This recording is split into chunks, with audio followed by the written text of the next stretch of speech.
Nesse nosso encontro de hoje, nós vamos aprender um pouco mais sobre Constituição Estadual, Constituição Federal, o que rege a construção de um projeto de lei, que é o que vocês terão que fazer. Mas antes de termos um encontro com o professor Hugo Lontra, que é procurador-geral da Câmara de Vereadores no município de Nova Friburgo e também coordenador do curso de Direito da Universidade Estácio da região serrana, nós vamos relembrar um pouco o que é o Parlamento Juvenil. Existem aí dois links que vocês podem conferir através de vídeos as experiências de outros colegas de vocês em edições anteriores. Agora, é claro, a experiência é de cada um, só vivendo para saber como é o Parlamento Juvenil. O Parlamento Juvenil foi criado em 1998 através de um projeto de lei e foi inspirado em um modelo europeu, após muitas pesquisas. Mas ele só foi instalado pela primeira vez no ano de 2003. Muitas das vezes, esse é o tempo que uma lei é sugerida, aprovada, passa por seus trâmites até se tornar realidade. O projeto é da ALERJ, a Assembleia Legislativa do Estado do Rio de Janeiro, em parceria fundamental com a Secretaria de Educação do Estado do Rio de Janeiro. Envolve apenas as escolas estaduais dos nossos 92 municípios fluminenses e simula o modelo de um parlamento convencional com direito à escolha da mesa diretora, regimento interno e votações em plenário. Quando a gente fala em simulação, ou seja, é a tentativa de ser mais próximo da realidade. Por óbvio, quando a gente fala simulação, é impossível fazer exatamente como acontece no parlamento convencional. O projeto, ele visa que você, jovem, possa ter a vivência de um deputado estadual. Então, durante uma semana, se passa no Rio de Janeiro, onde se terá aí o debate de leis, de propostas, o aprimoramento dos projetos apresentados e, se aprovados, podem se tornar leis para toda a população fluminense.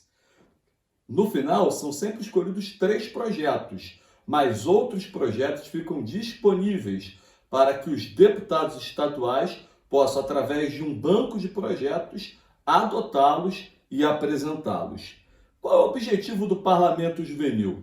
O objetivo maior é criar cidadãos que possam ter uma visão mais crítica da sociedade, que possam ser mais conscientes do seu papel, que possa aproximar a juventude da política fluminense e dos espaços de decisão, empoderando a cada um de vocês como seres políticos que todos nós somos. E a sua intenção é suprapartidária. Suprapartidária quer dizer que aceita todos os pensamentos partidários políticos, da direita à esquerda. O Parlamento Juvenil não tem partido, mas aceita a todos aqueles com suas ideias, suas vivências e seus pensamentos. Portanto, não há aqui certo ou errado. O diálogo é fundamental. As divergências de pensamentos podem existir, desde que de maneira respeitosa. E quem pode participar? Alunos da primeira e da segunda série do ensino médio, exclusivamente da rede pública do Estado, com idade entre 14 e 17 anos. Já quem vota, e vocês já tiveram essa experiência na eleição, alunos do 8º ano em seguinte, 8º e 9º do Fundamental, primeira, segunda e terceira série do ensino médio.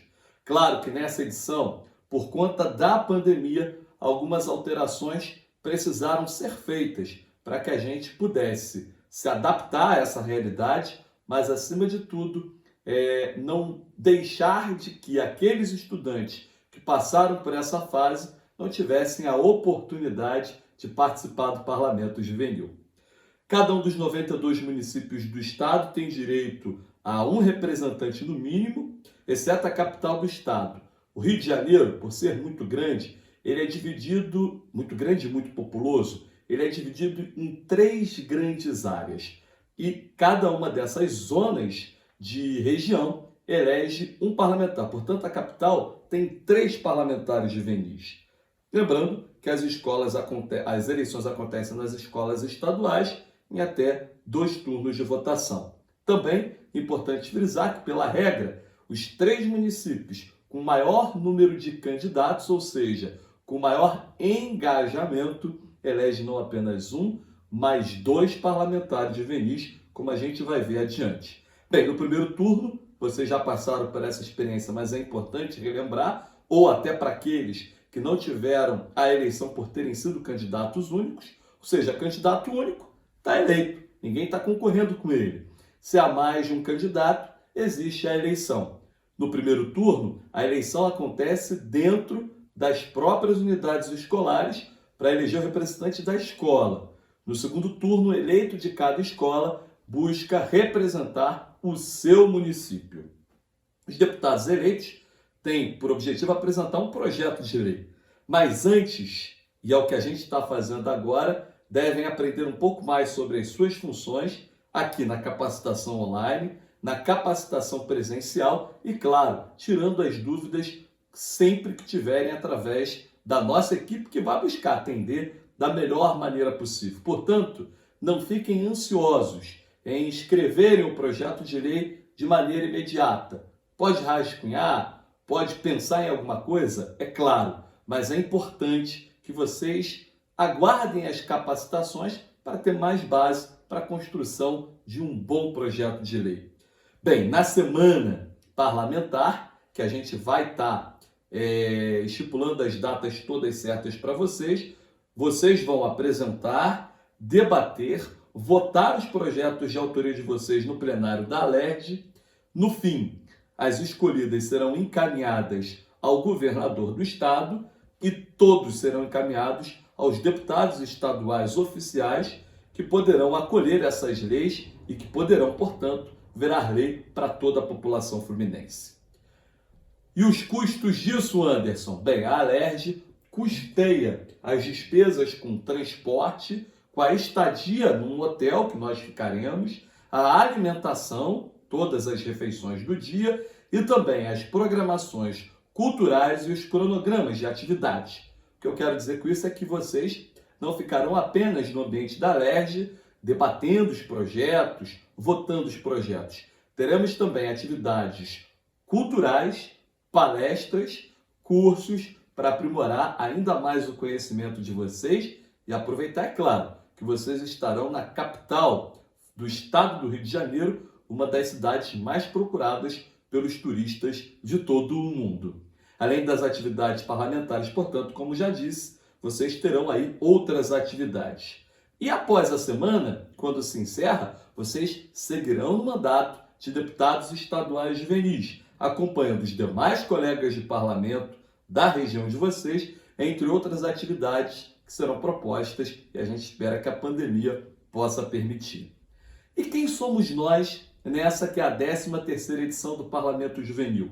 Nós somos um total, vocês são um total, de 97 parlamentares. Curiosamente, mais meninas do que meninos, diferente dos parlamentos convencionais, onde geralmente a maioria é composta por homens. Isso nos dá muita esperança, porque é fundamental que as mulheres participem cada vez mais da política. Bem, nesse ano nós tivemos aí 15 municípios que não tiveram candidatos, 15 vagas que ficaram em abertas e a coordenação, nós decidimos que queríamos os 97. Por isso adotamos um critério que essas 15 vagas fossem preenchidas por 15 parlamentares juvenis com o maior número quantitativo de votos recebidos no segundo turno das eleições entre os segundos colocados de cada município, excetuando a capital, Rio de Janeiro, que já tem 3 parlamentares, e os 3 municípios que entraram no critério de maior número de candidatos: Nova Iguaçu, Duque de Caxias e São João de Meriti. Por isso, muitos de vocês questionaram, nós colocamos parlamentares que a princípio eram suplentes e que acabaram se tornando também os parlamentares efetivos. Em vários municípios, portanto 15 municípios, isso ocorreu e que bom, o seu município passou a ter não só uma, mas duas representações.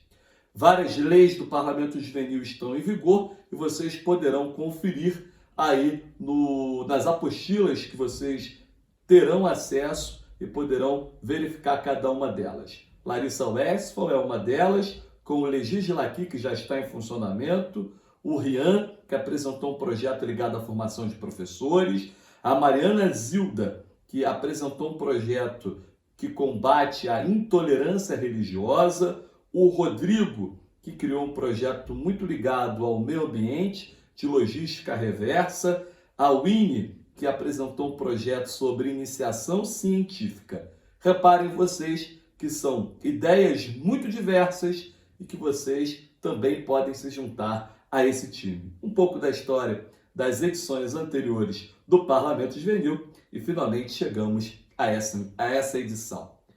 Quero fazer aqui rapidamente uma introdução da aula do professor Hugo Lontra, que virá a seguir de mim. A gente precisa, reforçar e rememorar que o Brasil é uma república federativa desde a queda da monarquia, que durou até o ano de 1889.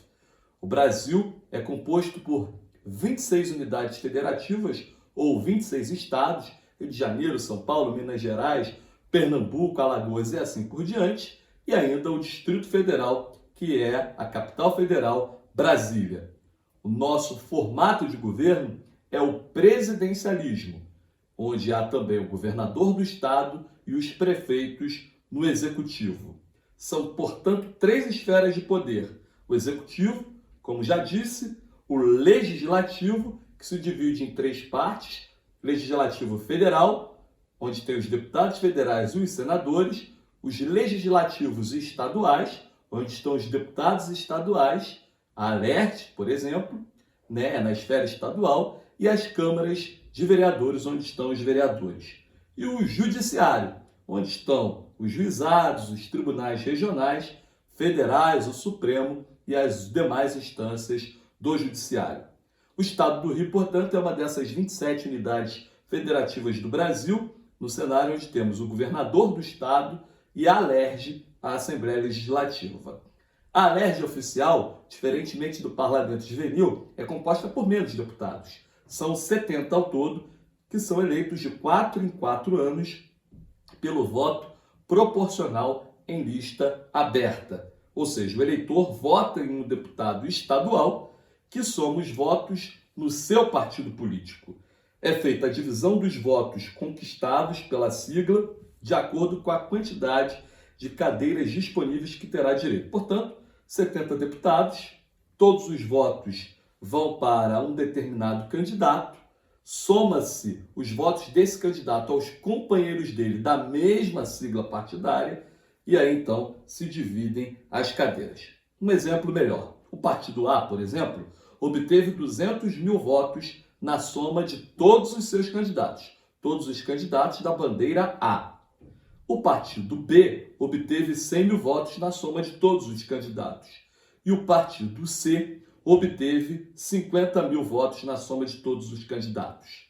Na divisão das cadeiras disponíveis, por exemplo, o partido A, que teve maior número de votos, vai eleger os 4 deputados mais votados dentro da sigla, independente, por exemplo, da quantidade do terceiro, do quarto colocado, que pode ter tido menos votos do que o candidato de uma outra sigla, e esse candidato não se elege, e o desta sigla se elege, porque a primeira computação de votos é dentro da sigla partidária e não de forma individual. Assim, o partido B, que teve a metade dos votos do partido A, elegerá a metade de cadeiras, e o partido C, que teve 1/4 dos votos do partido A, elegerá um parlamentar, aquele que foi o mais votado da sigla.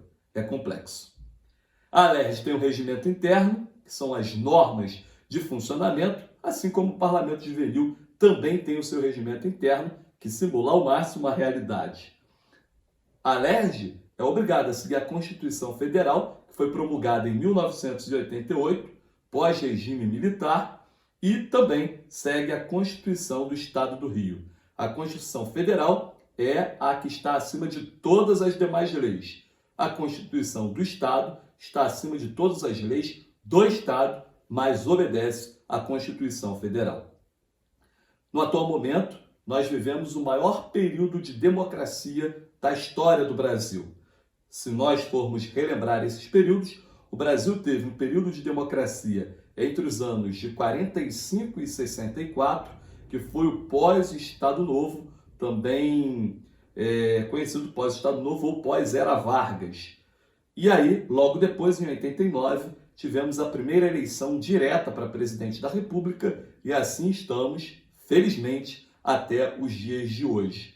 A democracia, certamente, ela não é perfeita, porque nós, seres humanos, não somos perfeitos, mas porque não é porque ela é imperfeita que devemos abandoná-la.